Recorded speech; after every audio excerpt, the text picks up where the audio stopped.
Before I begin, I would like to apologize for the low quality in this recording.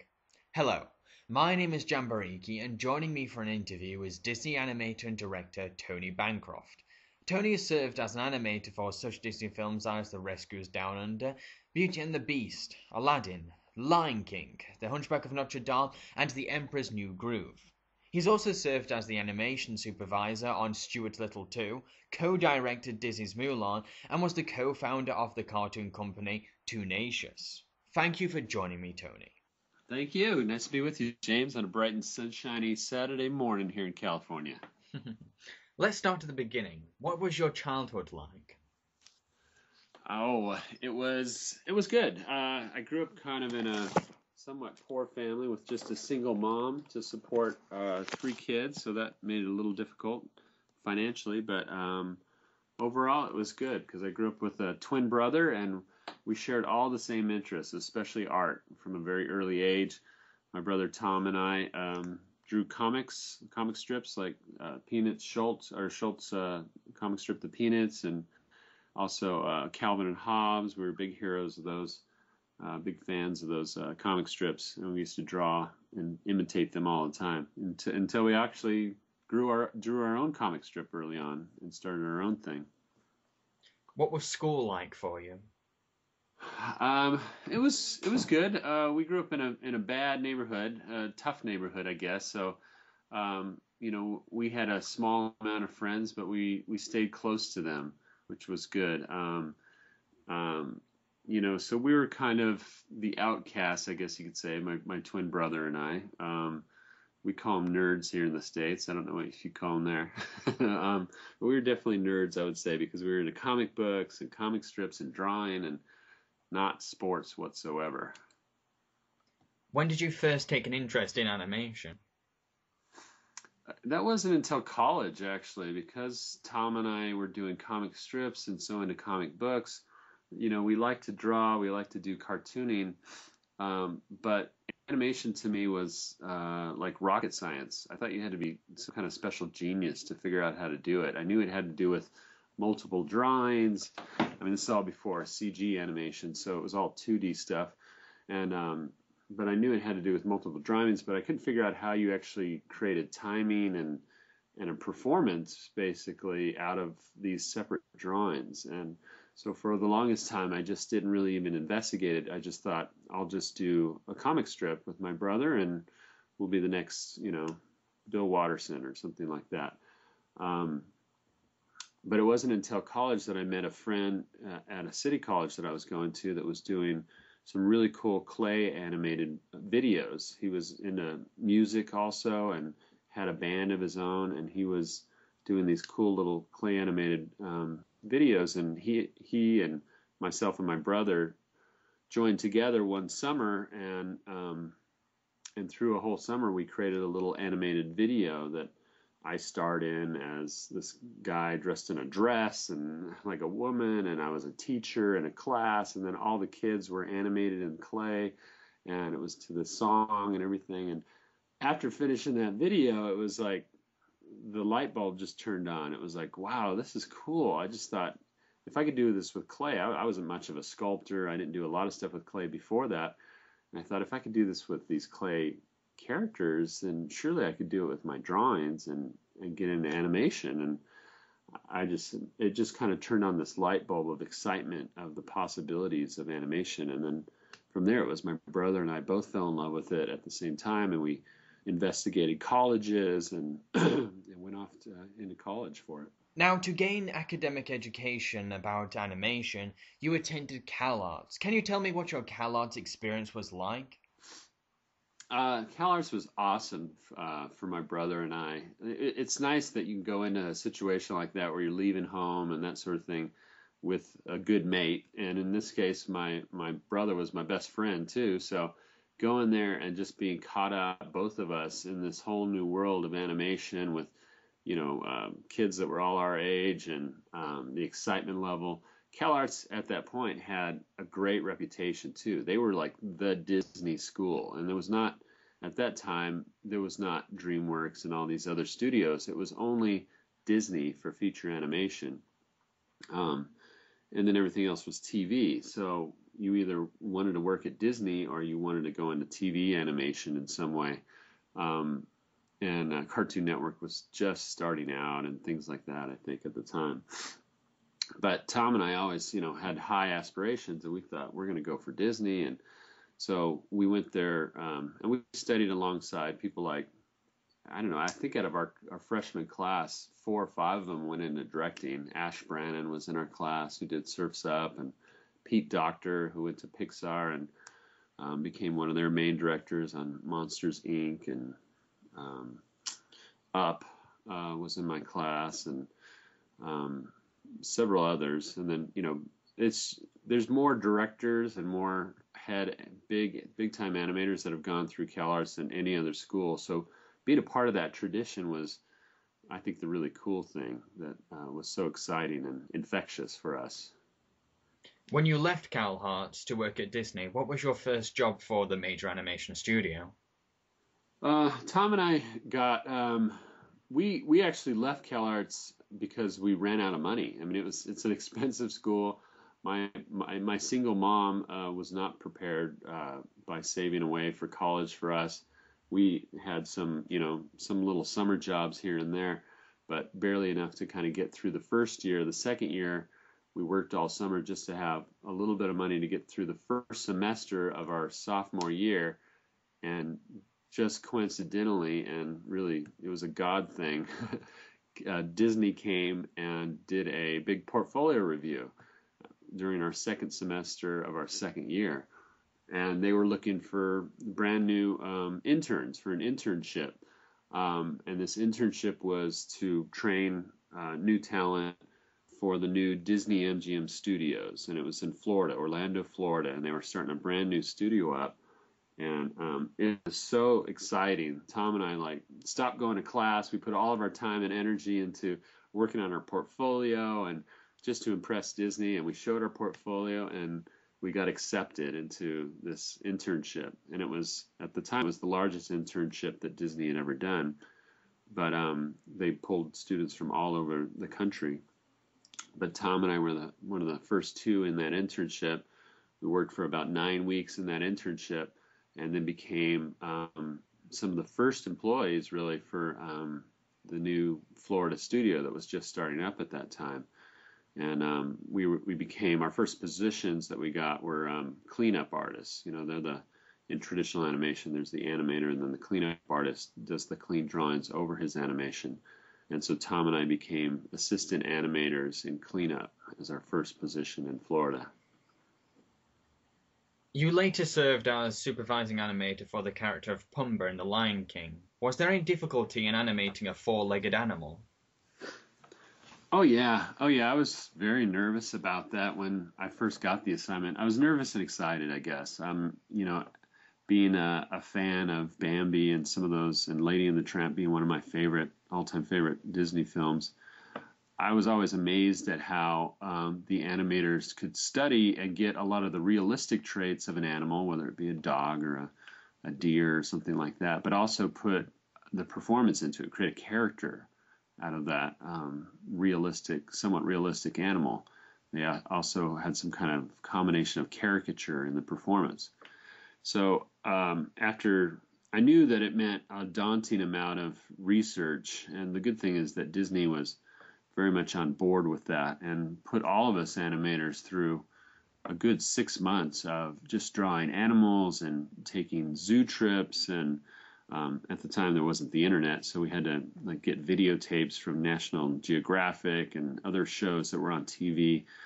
They would buy tapes of them or something like that, and we'd study those VHS tapes over and over and over again to create walk cycles and things like that. So yeah, we even had a guy, a paleontologist or something like that not a paleontologist, I can't remember what his title was, but from USC come in, and he was a guy that knew animal anatomy, and we even dissected, cadavers and things like that, just like they did on Bambi.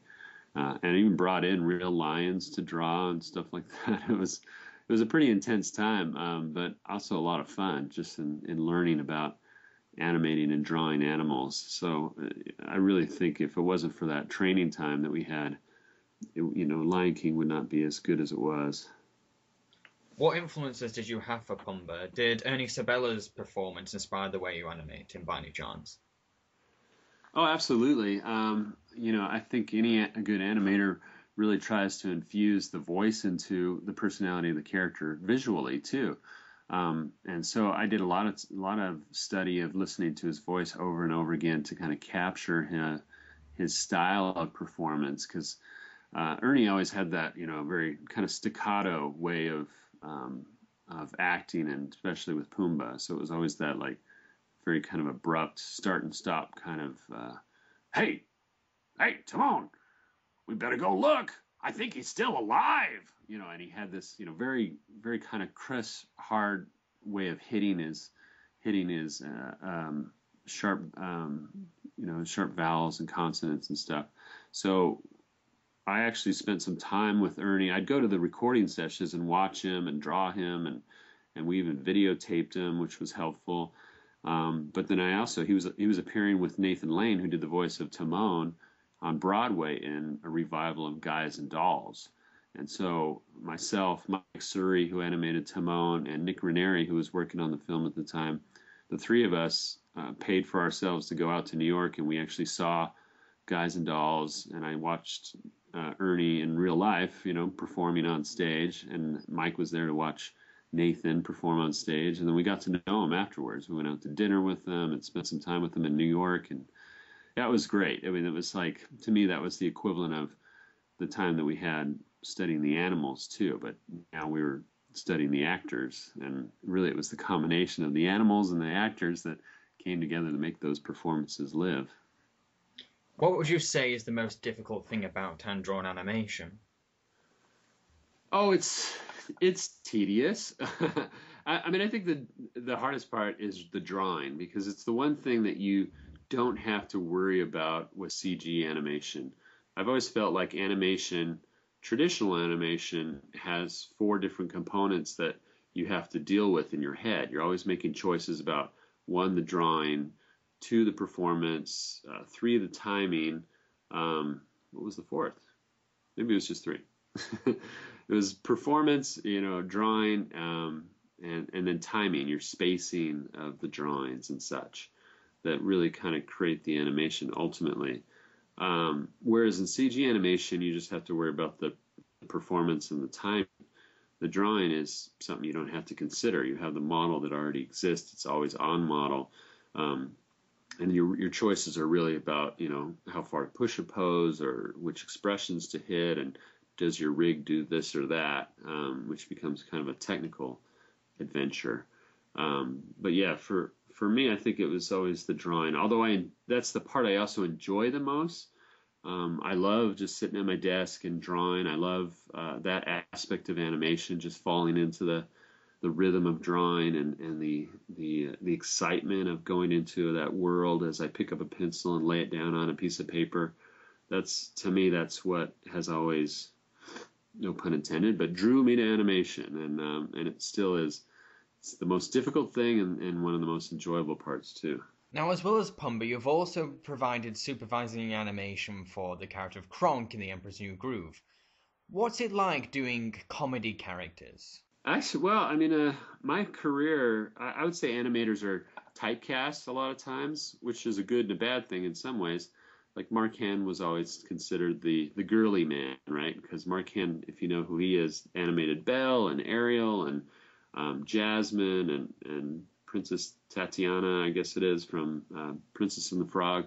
So he had a specialty niche with the girls. For me, it was always comedy characters. I got typecast early on as doing comedy, which I love. To me, doing comedy characters, and Ward Kimball was always a big influence on me, and one of my heroes, because I liked how in his career he always got those characters that stood out, that stole the show, that people always kind of went, oh, that's cool, and for me, that's the kind of characters that I wanted. And so when I first started, and being able to be put on early on comedy characters, and then I did a good enough job on them, I guess, so that I kept moving up and getting more comedy characters. But I did, Cogsworth in Beauty and the Beast, and then I did Iago in Aladdin, and I did Pumba and the Lion King, and I did a couple scenes on Hunchback before I got pulled onto Mulan. But I did the Gargoyles for a while, and then Kronk and Emperor's New Groove. So to me, it was a buildup of better and better characters, and Kronk was really,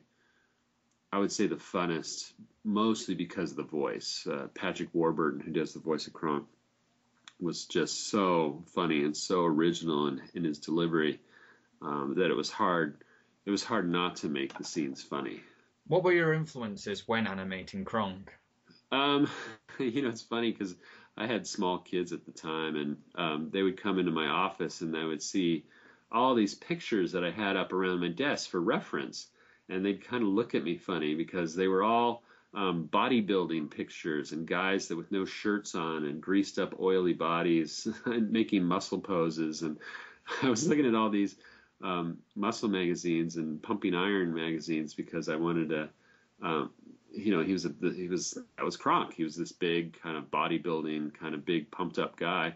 And even though we were drawing it in a very stylized way, I wanted to kind of understand those muscles and those shapes and stuff, and then try and translate them through the style of the film. So, yeah, my kids would would look at me funny for having all that reference around my desk. But yeah, I mean, I think he was a lot of fun, and I think the biggest challenge was just drawing a human for me after so many years of drawing a bird and a clock and a warthog, and up until that point, I'd never animated at Disney. I'd never animated a human character. And even though he was stylized and had a very graphic look, he still had to have hands and act like a human and that sort of thing. So that was my biggest challenge for Kronk. Now, apparently there's a documentary called The Sweatbox, which you agreed to be interviewed in. It documented how a huge-scale musical called Kingdom of the Sun later became The Emperor's New Groove. Unfortunately, Disney won't allow the public to see this documentary, so by any chance, can you shed any light on the Kingdom of the Sun? Yeah. And the documentary, too, is a great story in itself because it was... have you had a chance to see the documentary? No, I would love to see it. Oh, it was on for a very brief time. Somebody put it on YouTube or something, but then Disney took it down really quick. But for a short time, there was a bunch of people that got it downloaded. So if you look on the internet, you might be able to find somebody that puts it up for a short time before it gets taken down. And it's worth seeing. The documentary is great because it really does go in deep into the process of making a Disney film.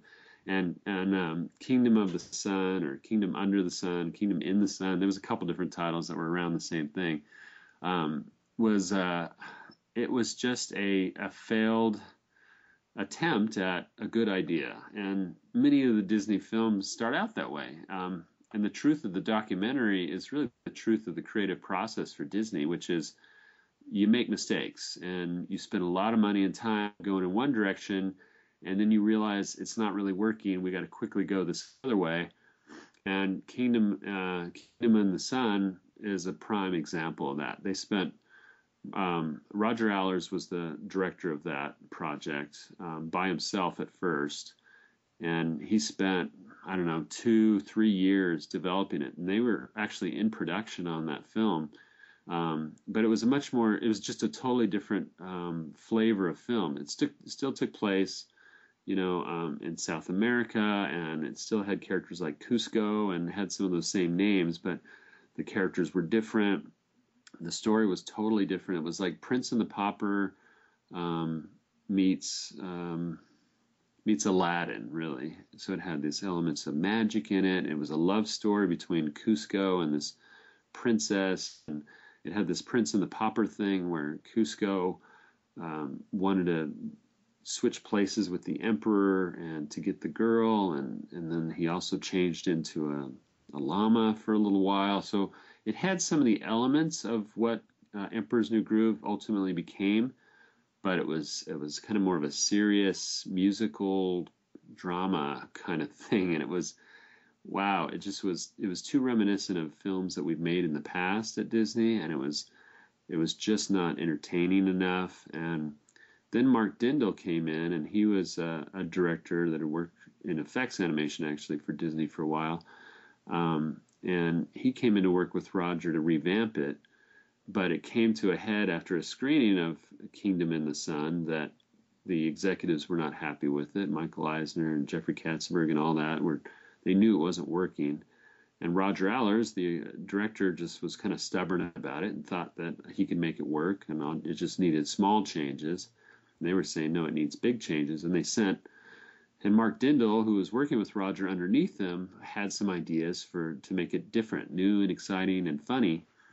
And so he and a storyboard artist went away one weekend, and Tom Schumacher, the executive in charge at Disney, gave Roger and Mark, he kind of separated them and said, I want you guys to separately go away this weekend and come up with a new idea for this film because it's not working. They stepped out of the room, they went away that weekend, and they worked all weekend on it. Roger came back with ultimately kind of the same story, Kingdom of the Sun, as it was. And Mark Dindal pitched, with this storyboard artist, Chris Williams, pitched a whole new idea of this crazy comedy. And it had this bodybuilding, guy named Kronk in it, and this lunkhead, and this Yzma character. And it was just a totally different concept for the movie, taking a lot of the same assets, but in a new way. And they picked that idea. They picked that new version.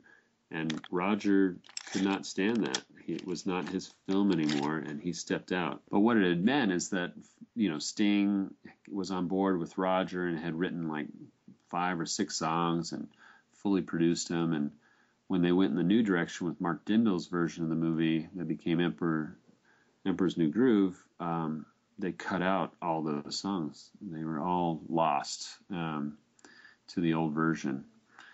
So it was just starting over, and that documentary documents the whole difficult struggle of it all, and that's why Disney doesn't want it to be seen, is because they feel like it puts them in a bad light. It really doesn't, though, in my opinion. I mean, I think it just shows the process and the willingness of the studio to go, it's not working, we know it can be better, let's scrap it all. But the executives feel like it makes them look like idiots. You've also animated Pumba for the Wild About Safety cartoons, but how do you feel about other animators taking the roles of Pumba, Iago, Cogsworth, Kronk, seeing as you're the one that created some of these characters' mannerisms and physical traits? Well, I kind of liken it to, how Sean Connery must feel about somebody else becoming James Bond. He might have started it, and some people will say he did the best version of it, but there's been other iterations of Bond over the years, and hopefully he's been kind of somewhat consistent. And maybe that's somewhat of a bad example too, because Bond has changed in his character over the years with different actors. But I have tried to hold on to animating Pumbaa over the years because of those safety videos is a prime example where it's been a happy challenge for me, because usually an animator you'll finish your feature and you'll just go on to another character and another movie, and you'll never revisit that character ever again. And that's right when you start to feel confident about drawing that character, and right when you feel like you got it is right when the movie ends. And it's kind of one of the tragedies of being an animator, that it feels like the whole film is just a warm up for that last scene. And you feel like, now I've got it and it's over. The nice thing about Pumba is that he's lived on for me in a lot of ways, because I've revisited him and been able to animate him on those safety videos that you mentioned, and in other little spots and commercials. And yeah, there has been other people that have taken on these other characters. But I think as long as they treat the character with some reverence, try and find the model. I get more, irked when I see poorly drawn Pumbas. I just, the model sheets are there. I feel like just follow the model sheet and you'll get it right. But not everybody translates the model sheet a little differently, and some people have different skills and abilities. But yeah, I mean, it does irk me a little bit that I see poorly drawn Pumbas out there, and I want to just go out and fix them all. But it's not really possible, so I have to just let that go. In 1999, you served as the co-director for Mulan. How did you receive this job? I had always wanted to be a director, to tell you the truth, but the way that came about was a total surprise. I I literally was just on this track of being an animator and had just finished The Lion King, went on to Hunchback, and I think I alluded before that at first, my first job on Hunchback was I was the supervising animator over all three of the gargoyles. They said, "Oh, well, you're the funny guy. We're going to give," and they just at the time they were going to give one animator all three of those characters to do for consistency. And I was pretty excited. I thought, wow, I went from doing one character on Pumbaa to now doing three characters. Wow, that's 3 times the responsibility. And I was kind of excited about it. Well, my brother, I think, to back up a little bit, my brother had stayed in Florida. I think I mentioned before that we both started at Florida, but then after a year being at the Florida studio, I left to come back to California. I was getting married, and it just seemed like the right career choice. And because of that, I moved up through the ranks a lot faster than my brother did, and became a supervising animator on Lion King, and that was here at the Burbank studio in California. And it was after Lion King, because it got so many accolades and did so well, that opportunities started to rise up. Well, I knew that the Florida studio was developing a new feature called Mulan because I'd talked to my brother about it all the time, and he was already on it. He was helping to do some early development. There was characters that he wanted to animate. He was hoping to get on Mushu, the dragon, but they were looking for another director, and I had heard that. Barry Cook was the initial director on the film, and he was developing it. He was from Florida, and it was a Florida project. So it had this kind of spirit of being a kind of a homegrown project for the Florida studio. Well, here I am in California doing my own thing on Hunchback when I get a call from the secretary for Tom Schumacher, who was then the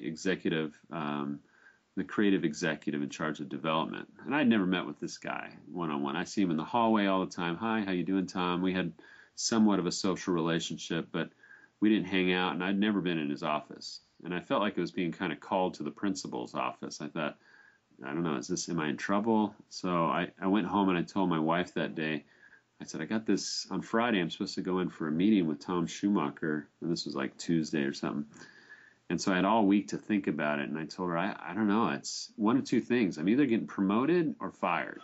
And I didn't know which. So come the meeting on Friday, he asked me if I would co-direct Mulan with Barry Cook. And he said, "I've been asking around about you, and people said good things about you. And you know what? Because it's in Florida, we're having a hard time." And he said, "I don't mind telling you, we've had a hard time finding somebody that'll move down to Florida."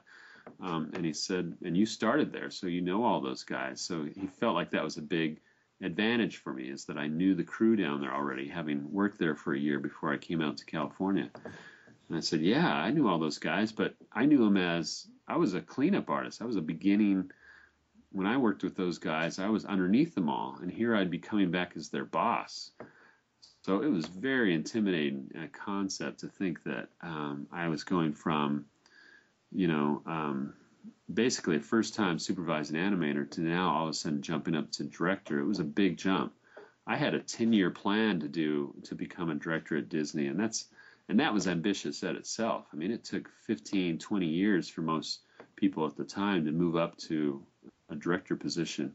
I had a 10-year plan, which was aggressive, and I was being asked to direct Mulan in my 5th year of employment at Disney. So I had done it in 5. And I still don't take any credit for it. I feel like I was just kind of in the right place at the right time. But also I had to do the right kind of job. They saw something in me, maybe even more than I saw in myself, that I could do it. So I jumped at the opportunity, even though I felt very inadequate for it. Considering that you were an attached director for a theatrically released movie that will be seen around the world, what kind of pressures conflicted with inside you?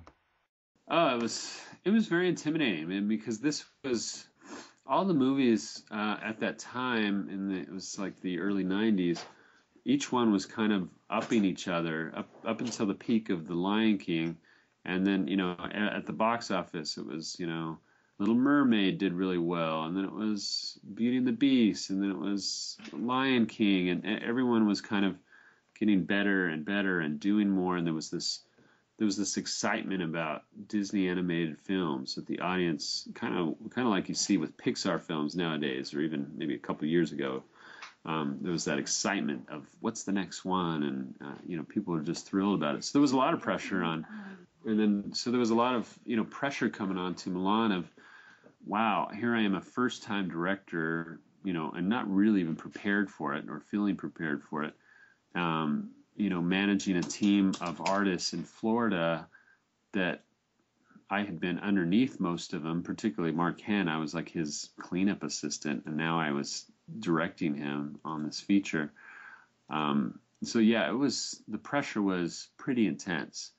And, how I dealt with that was I kind of threw myself into the job, and I just really tried to do the best I could, and always trying to do it with a sense of humor and a smile. I think that's what kind of got me through those early days, was that I tried to really just make sure people knew that I wasn't a threat to, to destroying the movie that they cared so much about before I came on, because it was a good 6 months before I came on to it that people had been on it and developing it. So I was coming on a little later, but I was there for all the story development, and we kind of took it in a new direction. And when I came on, everything kind of blossomed. Take care. Bye.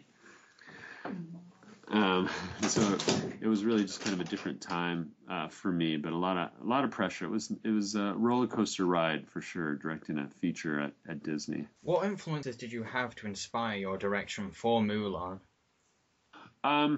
It was really we wanted so badly to really make a movie that the Chinese people. This was a 4,000-year-old Chinese folktale that we were working on. And we knew that we couldn't make a Chinese film because we're not Chinese. And so we knew at best we're going to make our own Western interpretation of this ancient Chinese film. But I would say our influence and our pact from the beginning as a team was that we wanted it to play well for the Chinese audience that this tale was so beloved by. If they would like it, then we felt like we would be doing a good job. So we spent a huge amount of time really trying to capture the look and feel of ancient China. We did a lot of study into the culture, the time period, what the props would have looked like, and the costuming. Luckily, we had some really great Chinese artists that were working with us that did a lot of extensive study and bought books, and like, again, it was pre-internet really. So we did a lot of research with books and some on the internet here and there, and took a trip down to China and took photos and just anything we could to really try and capture the tone, the feel, the history of that time period. And that became kind of, and then also handling the story material with really kid gloves to put our most into making Mulan a very unique female heroine. This is pre-Brave, right? So at the time, there wasn't a female heroine that was a real strong, I don't need the prince to come in and save me kind of character. And I had 3 girls by this point, so 3 daughters, and I also wanted to make something that was responsible and would be giving back to my kids, that they would have a new heroine to look up to for generations to come. And I think we did that. I feel good about it from both those perspectives of creating a new Disney heroine that had a lot of strength to her, and also being true to the Chinese culture and tone of the film. You've also directed the English dub for Studio Ghibli's Porco Rosso. Do you know why you were specifically chosen to direct this dub? For the most part. I don't know all the conversations that went behind the scenes, but I will say that I knew that Miyazaki had a really good relationship with Disney, and particularly John Lasseter was a big fan of his, and they had developed a relationship. And this is still pre-Disney purchasing Pixar, but because John had a good relationship with Miyazaki, and he also had a good working relationship with Disney, Disney, he convinced Disney to buy the rights, the U.S. rights, to release all the Studio Ghibli movies. But that meant putting them into English, translating them for the U.S. market. Well, that made Miyazaki very nervous, because he wanted them to stay pristine to his vision, and he was afraid that somebody else, another director coming in, would try and change the story or change the feel and tone of the characters. So he was very concerned about who those directors would be that would oversee the talent. He wanted just the best that Disney had to offer. So he and John Lasseter made sure that they used not first-time directors, but directors that had made features for Disney. And so it was like Kirk Wise, who worked on Beauty and the Beast, did one. Pete Docter, who worked at Pixar, did one or two, I think. I was cast to do one, and so several Disney Pixar directors ended up directing those the voice talent for those features, mostly because that's how Miyazaki wanted it. He made him feel good knowing that it was in good hands with a seasoned director of some kind. So yeah, Porco Rosso was just the one that was up at the time, and they asked me to do it, and I was not familiar with Porco Rosso. I think I'd seen it once, but it was a Japanese version, so I didn't even know. I'd never seen it with U.S. dialogue or English dialogue, so I didn't know really all the ins and outs of the story. But I love the look of it. I love the concept for it, about this flying pig, and all the aerial stuff was really cool. But it wasn't until I got the assignment that I dug in pretty deep on it and really fell in love with this story that is so kind of loose and comic in a lot of ways, but also has a nice endearing love story to it. And there's a lot of charm about that movie, and it's probably one of his funniest ones too. So I really enjoyed working on it because of that. Now, you also founded the cartoon company Toonatious, which lasted for a brief time. What were your company's intentions, and who was your target audience? Yeah, Toonatious was a vision of mine from early on when I was at CalArts. I'd always wanted to have my own animation studio. I had a lot of lofty and big goals as a student, and I think that really served me well as I went into my professional life, because it helped to guide me. So, I mean, I wanted to work at Disney, I wanted to direct, I wanted to own my own studio, and I did all those things. And I think it's because I had those goals that were a part of who I was. It kept me, and I was very ambitious about achieving those things. So I left. I had two partners that I started my company with, and it was around the time that after I did Emperor's New Groove, that I started really feeling like I wanted to do something more with my talents and abilities and my experience at Disney. And I felt like Disney was kind of unsettled at the time. It was kind of moving in a new direction, but nobody really knew what it was. And ultimately, it was kind of the end of 2D animation and the startup of an alliance with Pixar and 3D animation. And so the studio really went in a big direction there. But I didn't really know all that at the time. I just knew that the executives weren't really sure about the future, and the movies weren't doing quite as well as they originally had, and things were in a lull. And so it was a perfect time for me to say, I'm going to step away from this. I want to start my own company.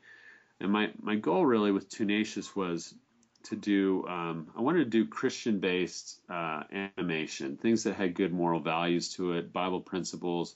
At the time, VeggieTales was really big in the Christian market, but also kind of worldwide, and it become kind of a phenomenon for just being these funny, cute little animated characters that sing these silly songs, but also had good moral values to them and good lessons for kids. And I had, 3 young kids myself, and I thought I wanted to contribute to that in a bigger way. And I thought if, VeggieTales can do it with these, CG little vegetables, then I'll create my own characters, and we'll do it in 2D. And so I did. I created these characters named Lenny and Sid, and one was a mouse and one was a rabbit, and they were kind of the odd couple as these kids. And the series was about them journeying through life and the lessons they learned on the schoolyard and their neighborhood and that sort of thing. Well, we did that for a little while, but the tough thing about having your own studio is that now you're in charge of a business, and there's overhead and bills to pay and people to pay and all that kind of stuff, taxes. And that was the tough part that I guess I wasn't prepared for the most. I had a business partner but he was not great at that. And our biggest problem was fundraising. To do our own projects, you have to have somebody investing in those projects to pay you to be able to produce those. And we had an investor early on, and he ended up flaking out and becoming less interested in animation as we went, and it ended up kind of killing the business, unfortunately. So we did that for about 7 years, and we did a bunch of other commercials and things like that for Disney and Mattel and some of the big studios. But ultimately, it was exhausting and difficult and too much to keep going. So I left Toonatious, and since then have been working independently as a director and animator for various studios, mostly independent studios. Now, you've been serving as director for the movie Bunyan and Babe, starring John Goodman as Paul Bunyan. When did production start for this film, and what's been delaying it for all these years? Well, that's another funny, interesting independent story. Independent companies, and this was for Exodus Film Group that I started on, Bunyan and Babe, oftentimes they say they have the funding, and you go in, all excited and ramped up, and you start working, and then they lose the funding, or an investor drops out, or something like that. When it's not a big studio like Disney or Pixar or DreamWorks that has all the money in the world, oftentimes these smaller independents, they think they have everything in place, and one little change in their investor structure or something like that can destroy the production. And ultimately, that's what happened with Bunyan and Babe. I started out as director on it. This was several years ago, but because their first film came out and did poorly in the market, their first film was Igor. The company ended up putting all the money for my film into that film, and then it tanked at the box office. So my film got put on the shelf, and that was several years ago. So at this point, I'm not sure that movie will ever come out, to tell you the truth. I haven't been on Bunyan and Babe for 2 years now, at least. I've been on to other things since then. So yeah, I've worked for 3 or 4 different independent studios now, directing features for them, and all of them have dropped out or fallen out or lost investors through the line. That's kind of the sad state of independent animation these days. What has been your proudest achievement? I think having a career in animation has been a big thing, that I could still say that I love to draw and get paid to do it at the age that I am, that I was able to raise my kids so far anyway, and my whole family based on drawing funny pictures has been a pretty huge achievement in itself, I'd say, and kind of a dream come true. But professionally, I'd say film-wise, I think it was my time at Disney for sure. It was those early films of The Lion King and Mulan. I would say Mulan was my proudest achievement because it was my biggest role, being a director on that, and taking it from early on in the story phase all the way through the process was exciting and challenging and difficult and horrible, and all those things rolled up into one big experience that was just life-changing. And I was really proud of the journey that I went on, and what that crew and what I was helped to kind of get out of that crew, but what they achieved, I think was really exciting to be a part of that. What would you like to achieve in the future? What would I like to achieve? You know what, I would like to... It's always been a dream of mine to create characters of my own, and that's really why I started Toonatious, my own studio too, was to create characters of my own that would live on past me being here. And it all goes back to my hero, Charles Schultz, who created Snoopy and Charlie Brown and the Peanuts characters. I've always looked up to that guy and gone, that's the kind of career I wanted to have. I would still like to have, is to create those kind of characters that become part of that were really my own. I mean, I could say that I've done that in Pumba and Kronk and things like that, but those are Disney's characters. I always wanted to have my own characters, like Bob Clampett had with Beanie and Cecil or something like that, where he'd always be remembered for those characters that live on past him. I still have yet to do that, and I still want to do that. So that's on the that's on the to-do list currently. Well, thank you for taking the time to talk to me, Tony. Yeah, you bet. It's good meeting with you, James. I hope that my listeners enjoyed this interview, and once again I apologise for the low quality in its recording. Head to www.tonybancroft.com to find out more about Tony. Also, the next time you're watching Pumba and the Lion King or Kronk in An Emperor's New Groove, or maybe watching Mulan, think about Tony's hard efforts that he contributed to those movies. Animating and directing are both very difficult tasks. If you'd like to check out stuff that I've made, then head to jambareeqi.com. Thank you.